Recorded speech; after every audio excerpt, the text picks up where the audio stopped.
নমস্কার বন্ধুরা, আজ যেহেতু রবিবার, দিনটা একটু অন্যরকমভাবে শুরু করলাম।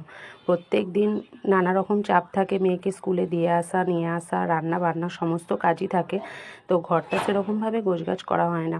আজকে ভাবলাম একটু সকালবেলার দিকে ঘরটা পরিষ্কার করে নিই। তো আমার যেহেতু একটাই ঘর, এই একটা ঘরের মধ্যে সমস্ত কিছু জিনিস থাকে, সেইভাবে গুছিয়ে রাখলেও গোছানো থাকে না। আর বাড়িতে তো ছোট বাচ্চা আছেই, তোমরা জানো নিশ্চয়ই, যাদের বাড়িতেই ছোট বাচ্চা আছে, যতই গুছিয়ে রাখি না কেন সব কিছু এলোমেলো হয়ে যায়। তো এইগুলো একটু গোছগাছ করছিলাম, সেটাই ভাবলাম তোমাদেরকে একটু দেখাই। যেহেতু বাড়ির বউ আমরা, তো আমাদের এগুলো তো রোজই করতে হয়, আর সবাই করে নিশ্চয়ই। তবুও আমি একটু চেষ্টা করলাম তোমাদেরকে যে সারাদিন সকালে কি কাজ করি সেগুলো দেখানোর। আর এছাড়াও আমার কাচার জন্য ওগুলোও বিছানা আছে, তার মাঝে মেয়েকে আঁকতে দিতে গিয়েছিলাম। তো ব্যাগ ট্যাগ সমস্ত কিছু অগোছালো হয়ে পড়েছিল, যেহেতু আমরা মন্দারমণি গিয়েছিলাম। তারপর চলে গিয়েছিলাম রান্না করতে। রান্নার জোগাড় করেছিলাম, আজকে মাংস হবে বলে এনেছিল, আগে থেকে ধুয়ে আর কেটে রেখেছিলাম।